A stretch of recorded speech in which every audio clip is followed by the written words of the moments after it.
안녕하세요. 토큰포스트 출근길 브리핑입니다. 오늘 2025년 10월 15일 수요일 코인 시장의 주요 뉴스들 저희와 함께 빠르게 한번 살펴보시죠. 간밤의 시장 상황부터 주목할 만한 이슈까지 중요한 내용들만 쏙쏙 뽑아왔습니다. 바로 시작해 볼까요? 자, 먼저 시장 지표부터 짚어보겠습니다. 전반적으로는 좀 하락세였네요. 오늘 오전 5시 10분 기준으로 보니까 비트코인이 11만 2,897달러, 우리 돈으로 하면 약 1억 6,132만 원 정도 기록 중입니다. 이게 24시간 전보다는 한 2.37% 정도 내린 수치고요. 네, 이더리움도 상황은 비슷했습니다. 4,121달러, 그러니까 우리 돈으로 한 58만 8천 원 정도인데 이건 하락폭이 조금 더 커서요. 마이너스 3.33% 기록했습니다. 아, 이더가 더 많이 내렸군요. 다른 알트코인들은 어땠나요? 대부분 비슷하게 하락세를 면치 못했는데요. 특히 좀 눈에 띄는 건 도지코인 마이너스 6.12%, 그리고 XRP가 마이너스 5.64%로 낙폭이 상대적으로 컸습니다.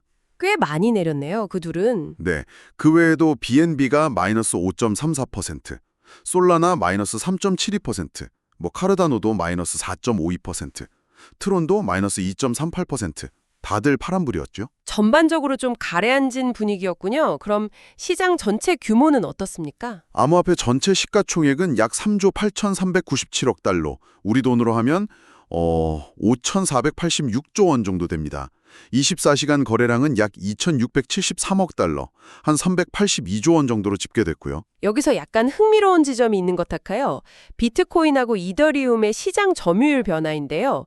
비트코인 점유율은 58.63%로 아주 소폭 0.27%포인트 올랐는데 이더리움은 반대로 12.96%로 0.06%포인트 살짝 내려갔어요.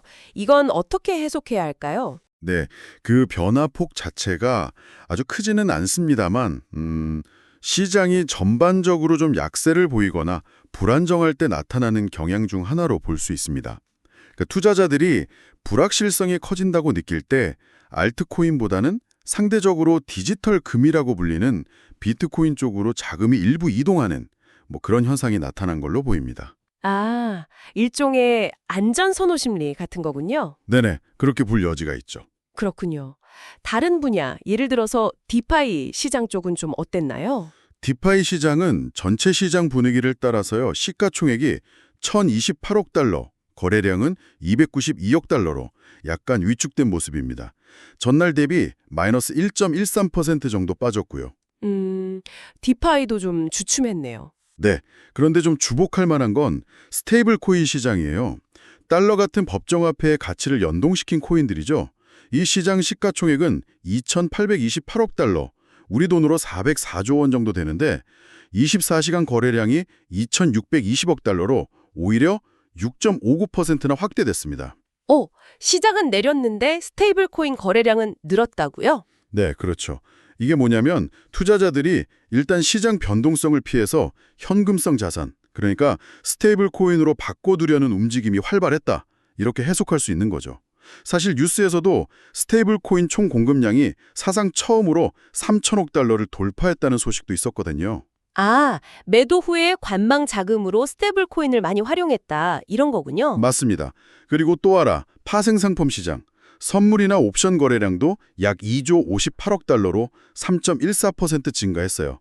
이것도 시장 변동성이 커지면서 단기 트레이딩이나 해지 수요가 늘어난 걸로 볼 수 있습니다. 복잡하네요. 참고로 간밤에 미국 증시는 혼조세였어요. 다우지수는 0.44% 올랐는데 S&P 500은 0.16%, 기술주 중심의 나스닥은 0.76% 하락 마감했습니다. 약간 연동되는 부분도 있어 보이고요. 자, 좋습니다. 이제 시장 지표는 이 정도로 보고 주요 뉴스로 넘어가 보죠. 저희가 주목한 소식 3가지가 있는데요. 첫 번째는 미국 정치권 움직임입니다. 미국 공화당에서 415K, 그러니까 우리나라로 치면 개인 퇴직연금 같은 거죠. 이 계좌로 암호화폐 직접 투자할 수 있도록 하는 법안을 발의할 예정이라는 소식입니다. 몬태나주 하원 의원 트로이 다우닝이 주도한다고요? 네, 이게 상당히 중요한 움직임인데요. 사실 지난 8월에 트럼프 대통령이 서명했던 관련 행정명령이 있었습니다. 그 행정명령이 4.15K 같은 퇴직연금이 암호화폐뿐만 아니라 부동산이나 사모펀드 같은 다양한 대체 자산의 투자의 길을 열어주는 내용이었거든요. 아, 그럼 그 행정명령을 이제 법으로 만들려는 시도인 거군요. 그렇죠. 행정명령은 정권이 바뀌면 또 바뀔 수도 있으니까 이걸 의회 입법을 통해서 좀 더 확실하게 제도화하려는 움직임으로 볼 수 있습니다. 이게 만약 법으로 통과된다면 그 파급력은 상당할 수 있습니다. 미국의 퇴직연금 시정 규모가 워낙 크니까요. 제도권 자금이 암호화폐 시정으로 들어올 수 있는 아주 중요한 통로가 열리는 셈이죠. 와, 정말 그게 된다면 장기적으로는 시장에 엄청난 호재가 될 수도 있겠네요. 네, 맞습니다. 단순히 자금 유입뿐만 아니라 암호화폐가 제도권에서 공식적인 투자 자산으로 인정받는다는 상징적인 의미도 크죠. 물론 법원 통과까지는 여러 단계가 남아있고 시간도 걸리겠지만 방향성 자체는 시장에 긍정적인 시그널을 준다고 볼 수 있습니다. 알겠습니다. 이런 장기적인 기대감을 주는 소식과는 좀 다르게 단기적인 시장 상황은 좀 아팠던 것 같은데요. 다음 뉴스는 간밤에 있었던 레버리지 포지션 대규모 청산 소식입니다. 규모가 꽤 컸다고요. 네, 지난 24시간 동안 약 2억 4,236만 달러, 우리 돈으로 계산하면 약 3,540억 원 정도 규모의 포지션이 강제로 청산됐습니다. 3,540억 원? 엄청난데요. 그 청산이라는 게 증거금이 부족해지면 강제로 포지션이 정리되는 걸 말하는 거죠? 맞습니다. 레버리지를 써서 투자를 했는데 가격이 예상과 반대로 움직여서 담보금이 부족해지면 거래소가 강제로 그 포지션을 팔아버리는 거죠. 투자자는 원금 이상을 잃을 수도 있고요. 그런데 어떤 포지션이 주로 청산됐나요? 상승 베팅, 하락 베팅. 데이터 분석을 보면 청산된 포지션의 60.4%가 롱 포지션, 그러니까 가격 상승에 베팅했던 포지션이었습니다. 금액으로는 약 1억 4,647만 달러 정도 되고요. 아, 그럼 최근 하락세에도 불구하고 이제 오르겠지 하고 레버리지로 매수했던 사람들이 손실을 많이 봤다는 얘기네요. 네, 정확합니다. 거래소별로 보면 바이낸스, 바이비트, 하이퍼 리퀴드 순으로 청산 규모가 컸고요. 코인별로는 이더리움 관련 포지션 청산액이 가장 컸습니다. 그 다음이 비트코인 약 1억 7,236만 달러, 솔라나가 약 4,269만 달러 순이었네요. 이더리움 쪽 롱 포지션 청산이 제일 많았군요. 네, 이런 대규모 청산은 지금 시장 변동성이 여전히 크다는 걸 보여주는 지표입니다. 물론 지난 10월 10일에 있었던 그야말로 역대급 청산 사태, 그때는 무려 191억 달러 규모였거든요. 거기에 비하면 작은 규모긴 하지만 191억 달러요? 와. 네, 그 정도는 아니지만 이번 청산 규모도 결코 작지 않죠. 레버리지 투자의 위험성을 다시 한번 생각하게 하는 부분입니다. 그렇네요. 변동성이 클 때는 정말 조심해야겠어요. 자, 마지막 뉴스로 넘어가 보겠습니다. 거시경제 상황과 관련된 소식들인데요. 제롬 파월 연준 의장의 발언이 있었고 또 트럼프 대통령 관련 움직임도 있었네요. 먼저 파월 의장 이야기부터 해주시죠. 네, 파월 의장이 연설에서 몇 가지 중요한 발언을 했습니다. 그중 하나가 양적 긴축, QT, 즉 연준이 보유 자산을 줄여나가는 걸 몇 달 안에 종료할 수 있다고 언급한 점입니다. QT 종료요. 그건 긴축을 완화하겠다는 신호로 볼 수 있는 거 아닌가요? 그렇죠. QT는 시중 유동성을 흡수하는 긴축 정책의 하나인데 이걸 멈춘다는 건 더 이상 유동성을 공격적으로 거둬들이지는 않겠다는 의미로 해석될 수 있습니다. 최근 단기 자금 시장 금리가 좀 불안정했던 거나 지급준비금 이자 IOER 제도 폐지 가능성 같은 걸 고려한 발언으로 보입니다. 금리 정책에 대해서는 뭐라고 했나요? 고용시장 위축이 계속되면 현재의 금리 인하 기조를 유지하겠다는 기존 입장을 다시 한번 확인했습니다. 아, 시장이 안 좋으면 금리를 더 내릴 수도 있다는 여지를 남겨둔 거군요. 네. 다만 최근 금리나 비트코인 가격 상승과 인플레이션의 연관성에 대한 질문이 있었는데 거기에는 특정 자산 가격에 대해 언급하지 않겠다고 선을 그었습니다. 통화정책이 특정 자산 시장에 좌우되지 않는다는 원칙을 강조한 거죠? 알겠습니다. 그럼 트럼프 대통령 관련 소식은 어떤 것들이 있었죠? 중국 관련 발언이 많던데요? 네, 트럼프 대통령이 소셜미디어를 통해서 여러 발언을 쏟아냈습니다. 중국과의 식용유 무역 중단을 검토 중이라는 발언도 있었고요. 시진핑 주석과의 관계를 언급하기도 하고 또 하마스 무장 해제 관련 발언, 아르헨티나에 대한 중국과의 군사협력 경고 등 좀 다양했습니다. 미중 무역 갈등이나 지정학적 긴장감을 높일 수 있는 발언들이네요. 이런 게 시장에는 또 불확실성 요인이 될 수 있겠군요.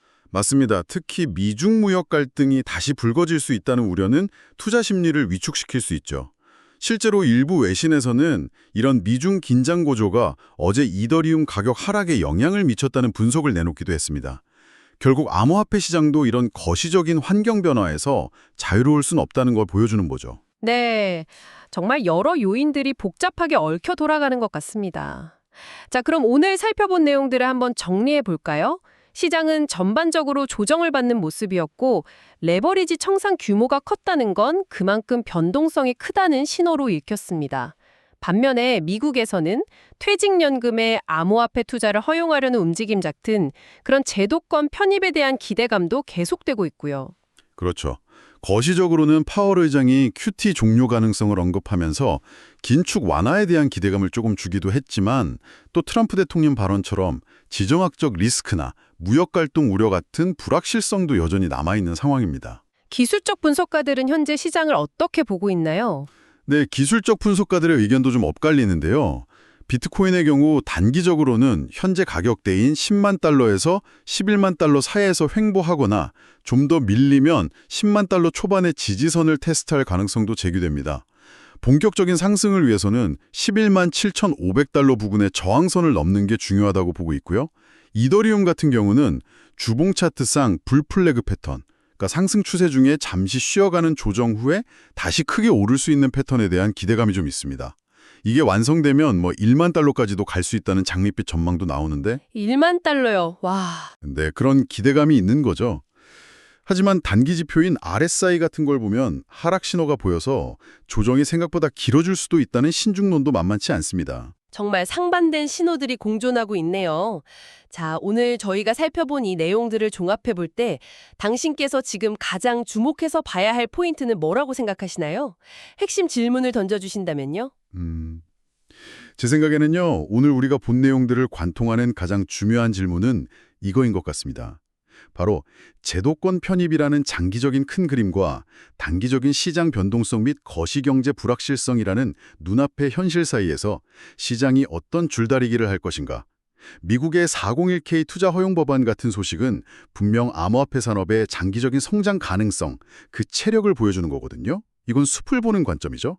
하지만 당장 오늘의 가격, 내일의 가격은 레버리지 청산 규모나 파월 의장의 말 한마디, 트럼프 대통령의 트윗 하나, 이런 단기적인 뉴스나 수급 요인에 훨씬 더 민감하게 반응하고 있단 말이죠. 이건 나무를 보는 관점이고요. 그래서 앞으로 이 두 가지 힘, 그러니까 장기적인 구조 변화를 이끄는 동력과 단기적인 시장 심리 및 외부 충격 요인이 어떻게 서로 영향을 주고받으면서 시장의 방향을 만들어갈지 그걸 계속해서 지켜보는 게 중요하다고 봅니다. 숲과 나무를 동시에 보려는 노력이 필요한 시점인 거죠. 아, 장기적인 구조 변화의 힘과 단기적인 시장 심리 사이의 상호작용. 그 균형점을 찾아가는 과정을 지켜봐야 한다는 말씀이시군요. 아주 명쾌한 정리 감사합니다. 네, 오늘 저희가 준비한 소식은 여기까지입니다. 지금까지 토큰포스트 모닝브리핑이었습니다. 좋은 하루 보내시기 바랍니다.